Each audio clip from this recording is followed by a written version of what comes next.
Now then, Barbara Stanwyck's Legs says CZM, so it's the great American Quake player, is a player I have always found interesting. He had a long career and a great deal of success, but one can only wonder what he would have been had he not been pursuing a career in mathematics for most of his playing days. Can you shed some light on this guy, what might have been had he gone the esports road full on? Now, I will say, I think you're probably overestimating how epically good or much better he would have been if he'd gone full time, because I actually think he's an example in the Quake scene, so 1v1 games, of how when you don't have a team to rely on and you only have specific events in the year you have to be good for, essentially you only have to be good in a year for 2-4 weeks total, not for the rest of the time period. Just like a student trying to peak for the exam, not just be the absolute best on week 1, week 2, week 3. I think he mastered that just as he probably did with how he did his school studies. And he was actually unbelievably good, given enough practice time in the first part of the 2000s, at peaking when he came back. So I think first and foremost, he didn't want the life of a full-time pro, and that was never on the table. I actually think really, really fascinating people like this are never going to be full-time in esports. There's too much for them outside of esports. The money doesn't justify it. The fame doesn't justify it. There aren't enough challenges in life in that regard. It's not like a true professional sport in that regard. But, okay, I mean, an obvious example to show how good he was anyway would be when he came back to win CPL Winter 2006 when they last minute put his Quake 3. I mean, admittedly, Cooler was playing Quake 4 and his main competition was Jibbo, who's never like a truly elite champion level player. But it just showed how exceptionally good he was, because he had been off and they had been playing as pros for years and years and years. So I actually don't think it would have been too different in the 1v1 games that he did play, minus the period at the late 2000s, early 2010s, when he came along in Quake Live, where he was just whatever, and the game had passed him by, and it had been way too many years at that point in time to just think you could step back in with an old school thinking. That's the problem. He didn't have the modern meta, in my opinion, and then you can argue whether or not there's any sort of a feel for the weapons and stuff. I'm not sure. I think he could have got the mechanics back if he'd really been focused. Could he have been, a little detail you might not know, I'll just throw it out there for you actually.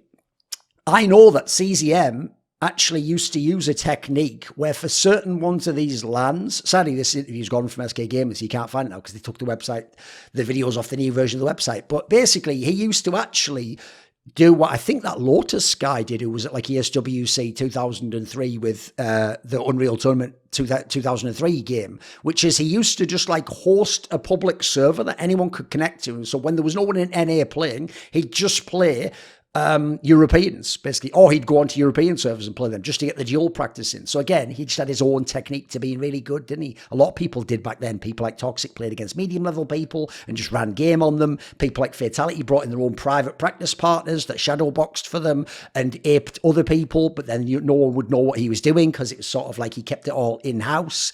So to me, I actually think the more interesting angle in the duel games is, one, if he'd have just converted to being an amazing color caster, because when everyone's like, but he already was the best. No, he didn't have the technical skills and he didn't have the human element and the entertainment factor, or he needed someone who was incredible like a Joe Miller to balance him out. He certainly had the skill set in terms of knowledge to do it, but he had to work on his broadcast because he could have been much, much, much better in that regard. I think the bigger question to me is like, one, what if he just switched to Counter-Strike in, say, 2005 when dual scene was dying off? If he really committed to going full on in Counter-Strike, I think he could have been a very special player in that game. I think he was a very good duel player, but I think he's slightly overrated in that regard because I don't think he always had the same clutch factor as some of the all-time great champions. I think he was a way better team deathmatch TDM player. I think he actually is a legit contender. I might even pick him as the best TDM player of all time. Everyone's going to go, what about the Ice Climbers? Yeah, they're certainly in the mix too. I just think he might be the best TDM player ever, just from what I saw. Admittedly, a lot of it was against NA competition. He had insane clutch shots. His control of the game was very impressive. He could shot call. He was timing everything. He understood core concepts in a way other players didn't or took years to. He's the main reason Clan Capital won so many tournaments, was undefeated all that time period. Some of the other players, even Fatality in that team, they were just very good players or they were good TDM players, but they weren't. He was the Michael Jordan of TDM, essentially. I think the obvious dream in duel would be if I could send him back and make him go fully like professional into the games he didn't play. Like, what if he played on the Painkiller World Tour? Would he have been able to catch up like Fatality and become arguably the best? What if he was on the Quake 4 1v1 tour? So now Toxic has a very cerebral player to get. Remember, Toxic didn't really have to play against a Rafa. He had Cooler, but Cooler wasn't putting in his hours at that point in time. Cooler even sort of mentored Havoc, and then Havoc could beat him. What about if he'd have played Quake Live 1v1 the whole way through professionally, from 2009 through to when it ended? What if he could have like gone hard as a mother? Would he actually have been really good? Because I imagine him and 04 just put in some side hours, didn't they? Maybe he is a what if, though. Stephen Dooley, are there any good arguments for why there shouldn't be reseeding before a playoff bracket? No reseeding seems to lead to whack matchups, the last two majors, for example. Well, the obvious one is it does, on some level, compromise competitive integrity to a small degree. Like, the players who won those games just get to survive, but they don't get rewarded for winning more games or winning in a better fashion than the other people who might have just scraped in. So there is a slight issue there. That's why I want both types in the scene, like the OSL, which was just play whatever, and the MSL, which was the reseed, because that way the OSL can be like, in theory, like the most true competitive integrity tournament, and the MSL can be a little bit of WWF, but you get the amazing banger finals and the really big matches you want to see. I think there's obviously a bias in how the circuit operates in a game like Counter-Strike, for example, so that's a problem. Like, the HLTV ranking is influenced by, like, if you're in EPL, even some upsets give you a chance to get points. You're going to Blast, you have a million chances to make it through as a partner team. If you are ENCE, or back in the day of Vitality when they didn't have a Pro League spot, yeah, you're shit out of luck. It doesn't matter how good you are. You can't get the same placing and be in the same spot, so your overall seeding wouldn't be as high. So there's a way it could be biased against. Obviously, as you saw with Flashpoint, I personally prefer it. I actually think if you go back, the best example ever is the MSL, the MBC game StarCraft League. It wasn't technically called Star League because that was the copyright of the OSL, if you don't know. From 2009 through to all of 2010, there's a reason why, if you go locally, 2009, you just see all these finals with Flash against J-Dong because they're number 1 and number 2 in the world. So when they get to the bracket, they can only meet in the final. Meanwhile, in the OSL, at the same time, Flash wins an OSL because he plays J-Dong in the round of 8. But the problem there is, round of 8 was best of 3 in the OSL. So no one ever knew at the time, will Flash beat J-Dong in the best of 5? That's why it was a compelling rivalry. It's also why, if you ever go and look back, the reason why the MSL was my favourite, and I called it the better league, is look how many all-time greats are the badge winners there. Look how many insane rematches in finals. Look how many times a great player makes 3 finals in a row in the MSL. The league just catered more to the superstars. That's why I loved it. Ironically, the last major didn't actually have this reseeding, but it would have actually led to number 1 and number 2, Vitality and Heroic, depending on what order you had them in, meeting in the final. Had Heroic won the semi-final against Gamer Legion, but that was pure coincidence / chance. There wasn't any real reason behind that. Toucan says, with the steady decline of EliGEs as a star player, does he need to transition to a new role, or does he still have it within him to be a fragger? Right. I notice people are ignoring completely that Yakindar came in and has been trying to like be the IGL and all this crap, even though he does not have the brain or the personality for it. Daps took over as a coach, and quite frankly, I don't know that he's done the best job with EliGEs. I think he's done a very good job with the rest of the team. They already have OC as an AWPer, but he's sort of back in the pack. Naf's playing like your best player and the closer. And yeah, you know what I mean? Like I don't think there's a lot left for EliGEs, and this isn't the era when he can just play to EliGEs entirely. I think you've seen that's actually hurt his game. The great players need the resources to be played through. So I also don't know where his head is at. Like, this is a guy like Device, where if his head's out of the game, maybe he should take 6 months off, mate. If he's in the game, he will be very, very good, unless he gets some sort of mechanical injury or he just doesn't care about the game anymore. You have to remember, this is so underrated about EliGEs. He was an elite player for over 5 years in this game, and at least 5 years, right? That's already better than most of the players that, if you make a top 10 players of all time in CSGO list, most of them can't say that. 5 straight years. So, you know what? Maybe this is it. Maybe his motivation's waned. Maybe he can't find his role. Maybe his current skill set and performance level doesn't justify giving him the resources, the space he needs to be a superstar. But I'll say this. Never bury a legend until you know they are completely done, though, or they have one of those factors that's limiting them. So I would still like to see him play on some team. Probably just not Team Liquid right now, right? Unless he could be a very good support element. I think the support switch is an interesting angle, though, because he's so smart and so well-rounded. and so experienced now, I do think he could be really good if he wanted to be. The issue is his ego. Will his ego let him just be someone who sets other people up to succeed? His motivation. Will he care if he's not a guy who could win the championship and or be an MVP? It's very rare you get the NBK type who could in theory do both and chooses to commit to one for the sake of the team. That's why those players are worth their weight in gold and are extremely scarce on the ground. Bot Pounder 420. What's your pet favourite conspiracy theory, square brackets, that you can share? So obviously I'm not going to give almost any of the real ones, am I? Because they can't be shared by definition. Otherwise they wouldn't have anything to them. So I'll just say these ones, which are sort of loosely out there. It's just you'd have to dig a little bit and then I won't give you the conclusions that come from them. So essentially, it's what I mentioned many, many times on my side channel. All modern science comes out of the occult and occultic traditions, but it doesn't come out. That's how they condition you to hear it and frame it. It is a physical manifestation, in terms of what they claim it's doing, of occult concepts and principles, and thus scientific laws and conceptions. Well, actually, laws wouldn't maybe be the word, because laws are a little bit different. But the theories that are accepted as the way the world works and conceptions actually reflect spiritual ideas those people want you to believe in, not test or see if they care, not physical ideas. If you actually test some of these things, you'll be very underwhelmed. You'll find there's not much there, and that's why they have to add in these constants and then these things that like balance it out. And essentially it's a way of going, look, my equations are totally wrong, but what if I just added this and then took this off and got to the answer I wanted? So, and by the way, if that triggers anyone, get triggered, homie. I ain't here to fucking help you. An obvious fun one I can throw out there, because I feel like now you're getting a little bit of managed disclosure. I'll just say this. I've always thought abiotic oil's a fun one to look into. Marco Robic says, what has been your favourite podcast series to participate in? Those which you created and or were a host/co-host in. Favourite is up to your interpretation. Well, obviously it is. By the way, mate, I know you're just answering how you want the question to be done. That's cool. But I'll just say I'll answer however I want anyway. Could be up to your interpretation. Could be the most fun you had. Could be the one you think is the most insightful. Examples by the numbers.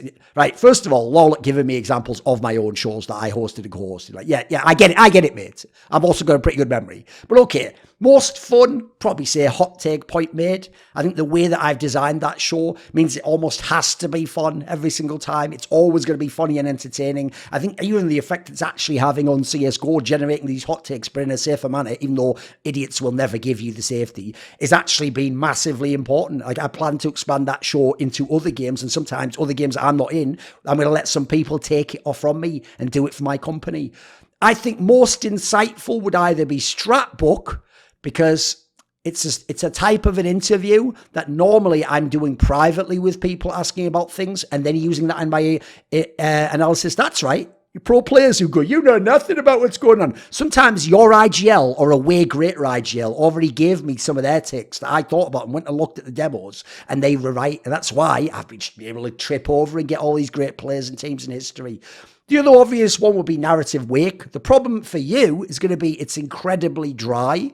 But I think if you ever go and you take out her accent and some of the fact she didn't have on-camera presence, some of the things Kelsey Mosley was saying were absolutely brilliant and to this day have not been understood by all but the greatest Asian League of Legends players. And even some of them don't always get it because some of them are just 19-year-old studs. My favourite overall, I think it's easy. It's By the Numbers. I think I have insane rapport with Richard. I think the way we would just take turns to go off was cool. We never had to be mired in analysis, which is something that has to happen on Somebody Insight because that's more Monty's bag. So we could always just keep it where we needed it. It served a very important function in CSGO. That should be the most missed piece of content in the history of esports, by the way, if you're a CSGO fan.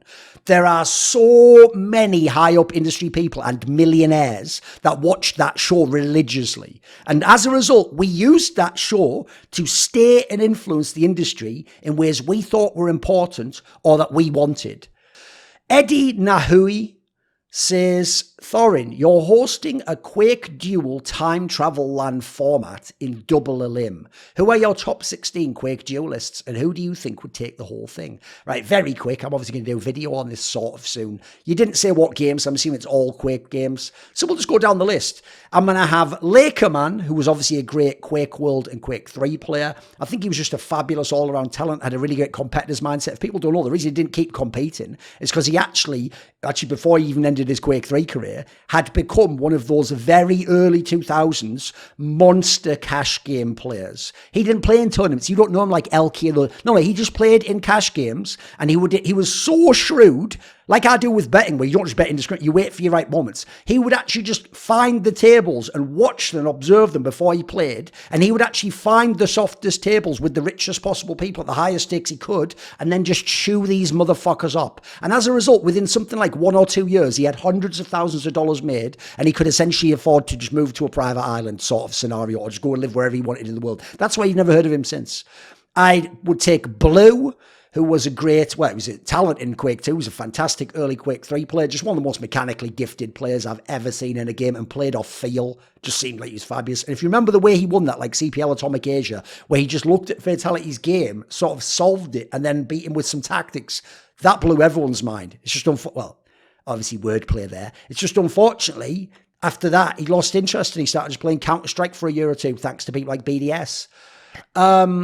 Fatality, and also to be fair, like Clan 9 died or whatever. Fatality's an obvious one, Quake 3 Lord, and great at a bunch of other games as well. Just seeing what he did in Painkiller, Unreal Tournament, and Quake 4, Doom, makes me convinced he could, at any one of these games with enough time, become a potential winner, even if it's as a dark horse, and just one of the best entertainers ever. Basically, I consider Fatality the Phil Hellmuth of Quake, because to me, he was one of the best, at times the best. He has an amazing resume, but because of his personality and being very American in how he does it idiosyncratically, a lot of people just hated on him and tried to downplay how good he was. 04 is another great one, just a great champion for many years, had a great mindset. People don't know, another reason he didn't always keep going with Quake is, on the side, he even had a website where he used to give some of this information away earlier, and it's gone now. Him and I think his dad just went super ham into investing in stocks, so I imagine he just made as much money as he wanted elsewhere. Now he actually works for like Bethsaida or whatever, but who the fuck knows what he does there. Cooler, probably my favourite player of all time, just a maestro of duel. Amazing in the clutch, amazing at game planning, amazing at being stubborn when he needs to be, amazing at every version of Quake he ever put his hands on, still amazing today if he puts in the hours. Just an absolute, like, he's like some Gandalf shit, man. He can just come back anytime he likes and be the boss. Toxic, just because at one point he was so mechanically special and so unbeatable because of the way he was like prime Mike Tyson. He just sapped your will and your belief that he could win by how powerful he was. Here's one that's going to shock you, because obviously we're not doing Painkiller. I'm not going to put Vu on this list because he didn't prove it to me in Quake, but I am going to put one of his rivals in Painkiller. I'm going to put Strider, the Swedish player, a fabulously talented player with insane potential. He showed it a bit in Quake 4. He's even beaten Toxic. If he wanted to apply himself, this guy could have been one of the all-time greats. He had that skill set. He's just one of those people who want to fuck around a bit. Avec has to be in there. Amazing mechanics. He is the most stereotypical young Polish male, and he used and harnessed that aggression, that sometimes reckless way of fighting. Like, this is everything the Polish alpha male would be into, isn't it? And he was just the best at that. And when it worked, he bullied the fuck out of you, didn't he? He was essentially like, even though this guy's actually from Croatia, I believe, he would be like sort of the Crow Cop of Quake Duel, as it were. An obvious one that was always going to make it, if you know me, has got to be Cypher. He was great in Quake 4, not the best. He was great in Quake 3, briefly the best. He was amazing in Quake Live, the best for a bunch of years in a row, and intermittently the best in other years. The thing about Cypher is, one, if he attended every Quake con, he'd have way more than Rafa, in my opinion. Just he had some problems there, and now obviously he's a bit cursed for America. We won't go into why. I just think Cypher, when he's at his absolute peak level, especially after Rafa forced him to learn strategical concepts, no one's ever maxed out all the skill sets as highly as he has. Nobody. His aggregate score would be the best. Because of Quake Champions, I've got to put Kilson in there. I mean, he just showed, yes, it's with a different component of gameplay, but he has been unbelievable in some of the Quake Champions tournaments. Like, the peak he hit in that first big tournament he won, I mean, that's comparable to people like 04, people like Cypher, people like Toxic in terms of how impossibly dominant. It didn't look like you could ever beat them when they're on their game. Rafa himself is definitely in because he's the ultimate strategist. He's a master tactician. He's very reflective. He's so realistic, but he still believes he can win. It's no wonder to me he's a religious guy. I'm sure that faith carries him and fuels him in ways you can't even imagine. If you don't know his name even, it's technically a religious term. Look it up. Thresh, the original master, the original chess player of Quake, right? NetQuake player, Quake 2 champion. Just would be great to see what he could do in the modern day. Never had that great skill set in terms of raw ability, in terms of like aim, etc. But he didn't need it. He was playing chess and they were playing checkers. Immortal, just because he's one of the prodigies in terms of mechanics and just raw feel for the game. Had a very, very short-lived career because unfortunately he was one of those people who just smoked weed and thought mooching off their parents and fucking around was hilarious and not even trying for the tournaments. Machiavelli, he actually took the immortal side of being a bit of a prodigy, but then he paired it by being a mentee of Thresh with some of the strategic elements. If he'd wanted to play longer and he tried harder, could also have been a very, very, very great player instead of just an early great player. And then I'm going to chuck a couple of Quake 2 people in for people who didn't watch Quake 2 after the early days. The obvious historic ones, Pori. He was just really amazing player, the Swedish guy. Just had great skills across the board. And then the more modern day one, it's not modern day now, but the one who after that took over as the boss of the scene was obviously the Finnish player, Damir. I think that's how you say it. Damir. He was just a fucking unbelievable player. Yeah, a lot of it was online, sure. But what do you want? That was Quake 2. If I had to pick the winner, I think the easy answer is Cypher. When Cypher was at his peak level, I don't think anyone can beat him. I think he's actually unbeatable. Like, to me, he's like simple in Counter-Strike, or I won't say Flash in StarCraft because Flash mechanics weren't as bonkers as the others. Maybe Bisu in StarCraft, Jaedong. I think these players, when they're at their 10 out of 10 level, they can't be beaten. That's how good they are. That's why on some level they have to beat themselves, which you can sometimes provoke them to do as the opponent. And I'll give an outside chance that maybe Fatality wins the whole thing. Give him a year to prep, tell him what's going on, tell him this is for all the marbles. The guy will go crazy. By the way, quick shout out because they're not going to make the list. David from Quake 2 and Paradox from Quake World. If you know, you know. Theogony, with CS2 being released next year. Is it being released next year? But okay, I'll take that as like, yeah, it's more likely.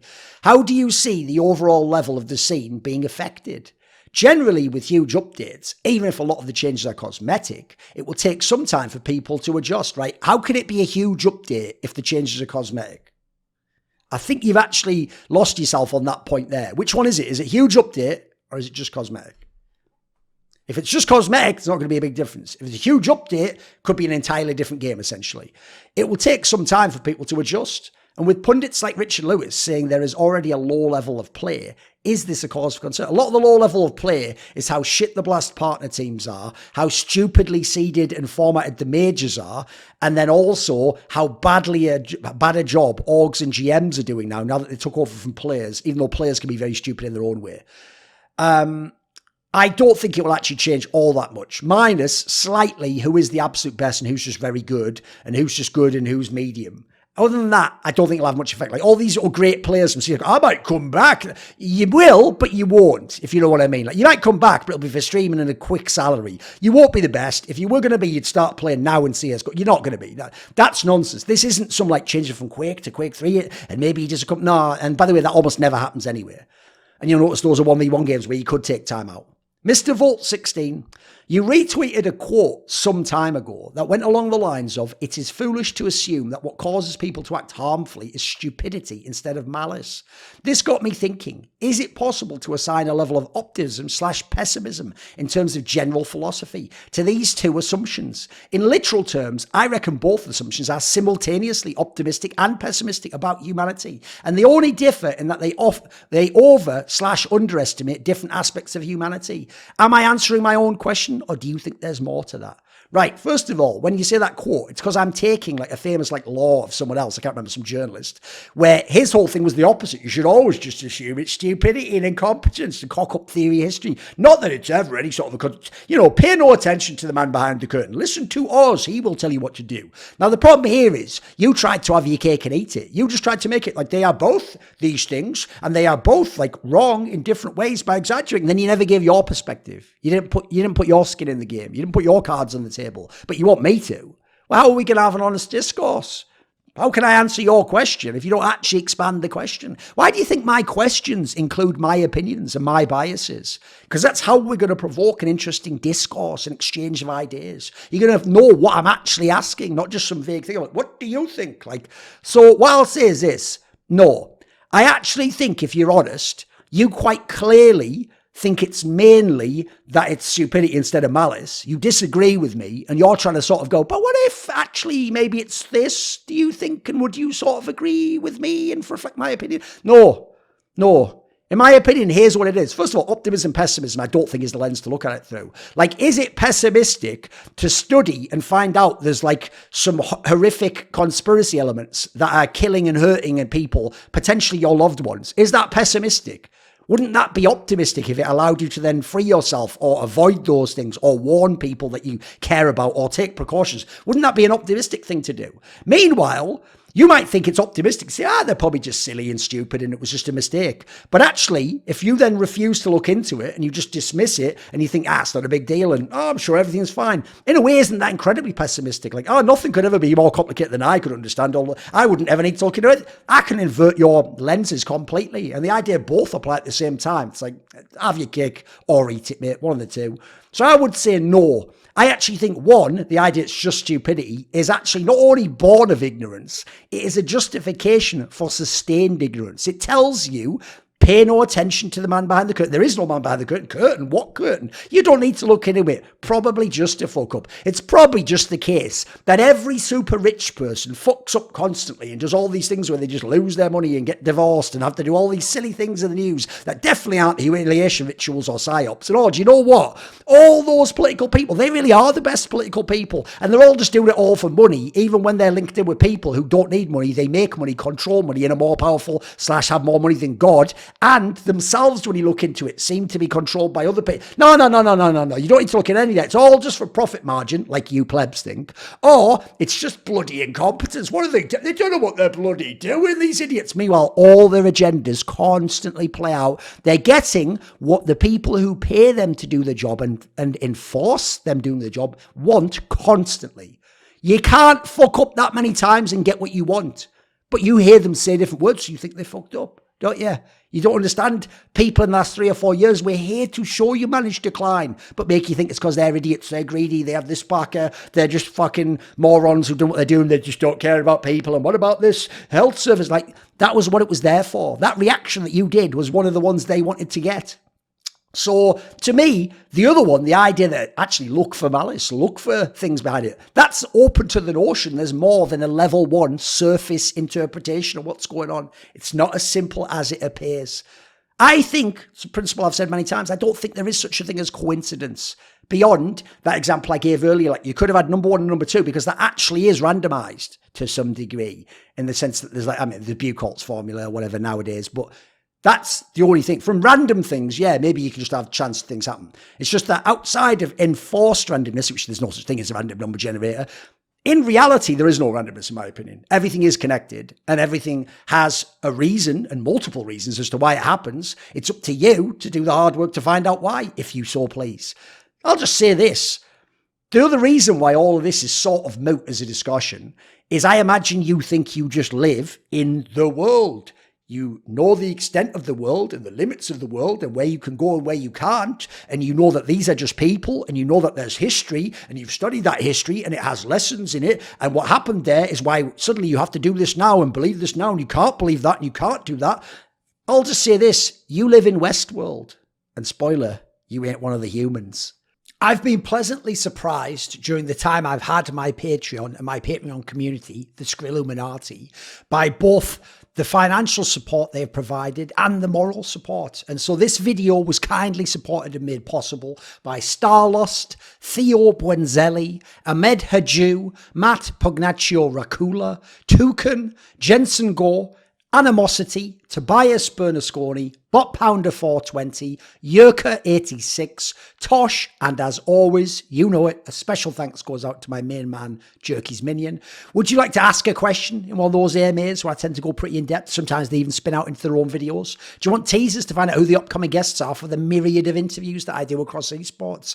Maybe you want to suggest a topic or a guest? We have a channel on my Discord where you can do that if you're at the right tier. And of course, you could potentially take part in one of those lengthy esports discussions with me about whatever is on your mind in the scene. Well, if any of those perks sound tantalizing, put your money where your mouth is and join the Skrilluminati today via the Patreon link in the description box below.